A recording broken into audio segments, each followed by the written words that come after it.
पुरुषोत्तम मास महात्म कथा अध्याय 28। श्री नारायण बोले। चित्रगुप्त धर्मराज के वचन को सुनकर अपने योद्धाओं से बोले, यह करदय प्रथम बहुत समय तक अत्यंत लोभ से ग्रस्त हुआ, बाद चोरी करना शुरू किया। इसलिए यह प्रथम प्रेत शरीर को प्राप्त कर बाद वानर शरीर में जाए, तब हम इसको बहुत सी नरक यातना देंगे। हे भट लोग, धर्मराज के गृह में यही क्रम श्रेष्ठ है। इस प्रकार चित्रगुप्त की आज्ञा प्राप्त होने पर भयंकर भट लोगों ने चित्रगुप्त की आज्ञा अनुसार शीघ्र वैसा ही किया और उस ब्राह्मण को पेटते हुए प्रथम प्रेत शरीर में करके फल रहित वन में रखा।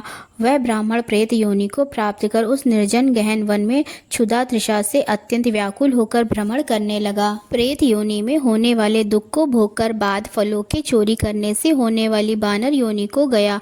सुंदर शीतल जल और छाया तथा फल पुष्प से युक्त जम्बूखंड के मनोहर सुंदर कालंजोर पर्वत पर वहाँ इंद्र से बनाया हुआ उत्तम कुंड है।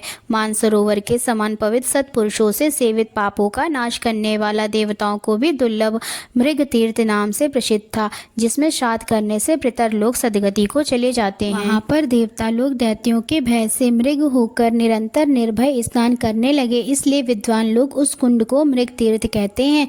मनुष्य शरीर को प्राप्त कर यह ब्राह्मण वहाँ पर फलों के चोरी करने के पाप से प्रथम वानर शरीर को प्राप्त हुआ। नारद मुनि बोले, त्रिलोक को पवित्र करने वाले रमणीय मृग तीर्थ में पाप कोटि से युक्त वह दुष्ट वानर कैसे वास करता हुआ?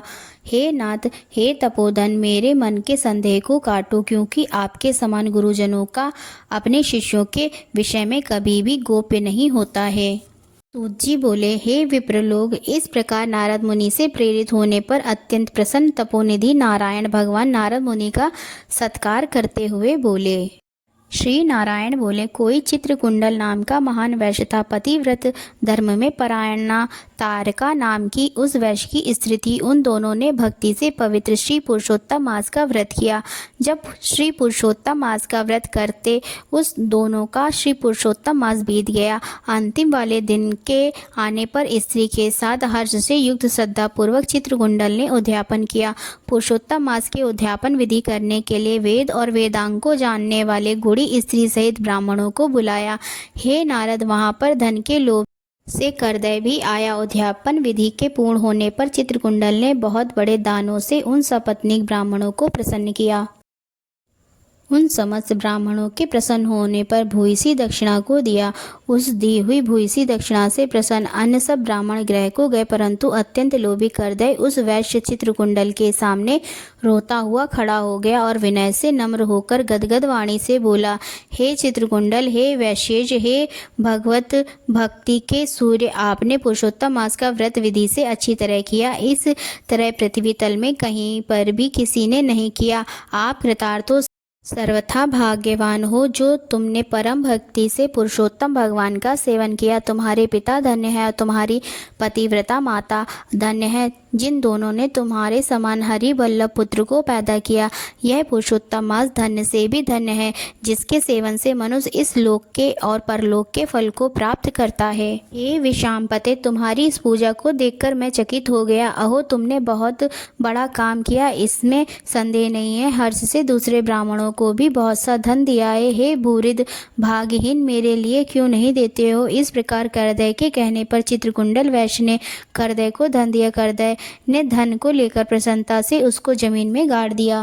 वहाँ पर करदय ने श्री पुरुषोत्तम की बड़ी पूजा देखी और धन के लोभ से पुरुषोत्तम मास की प्रशंसा की। पूजा के दर्शन महात्म्य से और पुरुषोत्तम भगवान की स्तुति से तथा धन का लोभ होने पर भी मृग तीर्थ को आया। सूत जी बोले, दर्शन से, स्तुति से, धन के लोभ करने से भी दुष्ट वानर को उत्तम तीर्थ का सेवन हुआ।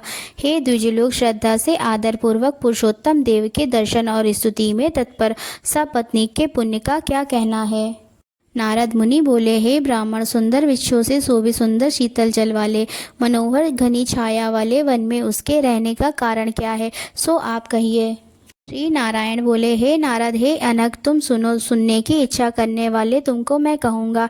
इसमें कुछ कारण है जिसके श्रवण से पापों का नाश हो जाता है। जब समस्त अर्थों और फलों के दाता दशरथ के पुत्र रामचंद्र जी ने समुद्र में सेतु बांधकर दुष्ट रावण का नाश किया, उन रामचंद्र जी ने विभीषण को छोड़कर बाकी समस्त राक्षसों का वध किया, किसी को भी नहीं छोड़ा। अग्नि में परीक्षा कर सीता को ग्रहण किया।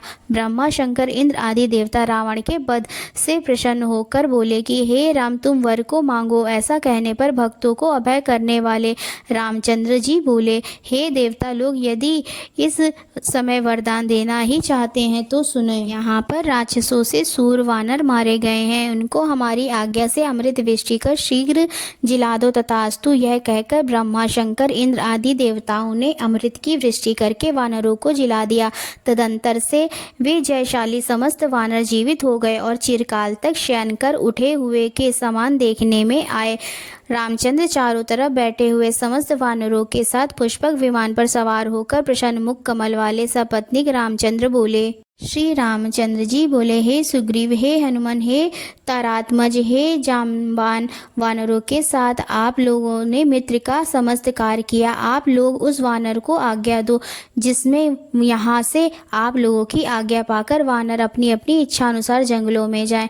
हमारी ये दीर्घजीवी वानर जहाँ जहाँ वास करें, वहाँ के वृक्ष पुष्प फलों से युक्त हो जाए। नदी मीठी जल वाली हो, शीतल जल वाले सुंदर तालाब हों, इनको कोई भी मना नहीं करे। हमारी आशा से समस्त वानर जाएं। इसलिए रामचंद्र के प्रभाव से जहाँ वानर जाति के लोग वास करते हैं, वहाँ वन में मीठे जल वाली नदी और सुंदर तालाब होते हैं।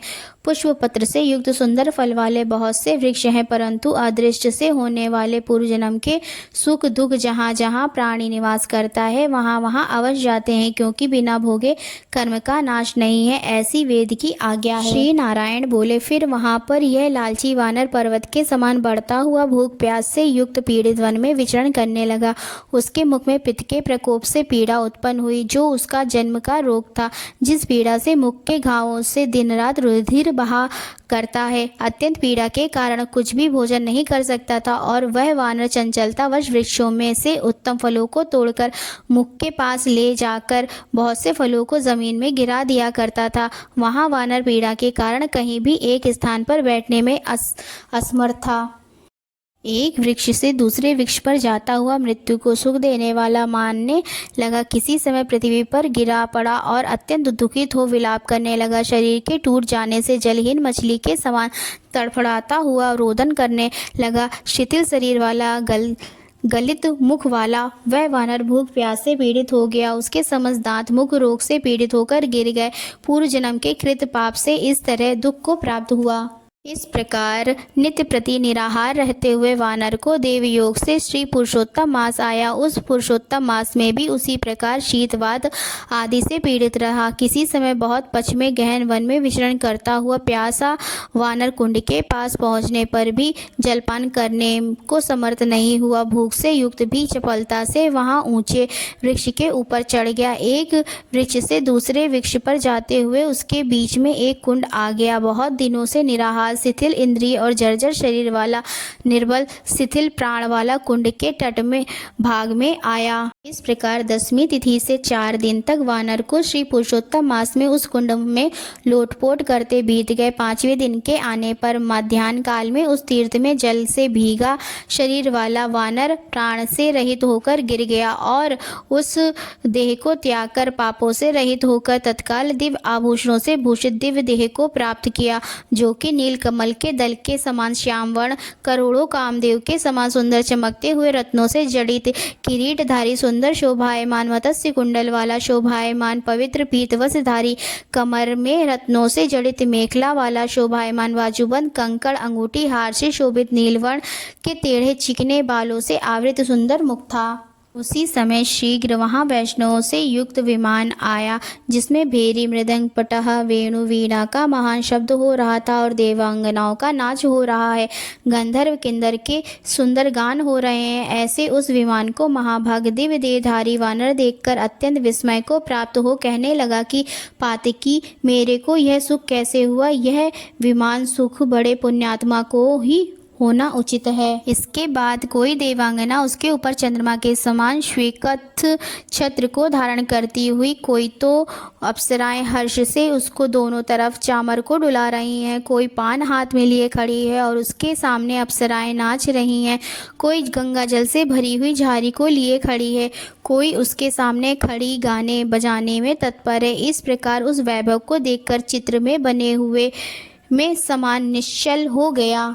यह क्या है? मुझ दुष्ट पातकी को किस पुण्य से यह सब प्राप्त हुआ? मेरा कुछ भी पुण्य नहीं है जिसमें मैं हरि भगवान के परम पद को जाऊं। श्री नारायण बोले। इस प्रकार तर्क करते हुए करदय ने सुख का बहुत बड़ा खजाना दिव्यमान को सामने देखकर आश्चर्य किया। बाद हरिभटों ने उस करदय का हार्दिक अभिप्राय जानकर उसके सामने विनयपूर्वक हाथ जोड़कर उसके चरणों में नमस्कार कर वानर शरीर को त्यागे हुए उस करदय को सुंदर वचन कहा। ओम नमो नारायण, ओम नमो भगवते वासुदेवाय। आशा करती हूँ आप सभी को यह वीडियो अवश्य ही पसंद आई होगी। अगर आपको यह वीडियो पसंद आई हो तो प्लीज़ इसे लाइक करें, अपने दोस्तों तथा परिवार के साथ इसे शेयर करें, हमारे इस चैनल को सब्सक्राइब करें और बेल आइकन दबाना ना भूलें ताकि आगे आने वाली नई नई कथाएँ आपको सबसे पहले मिल सकें। कमेंट में हमें अपना सुझाव अवश्य ही दें। राधे राधे।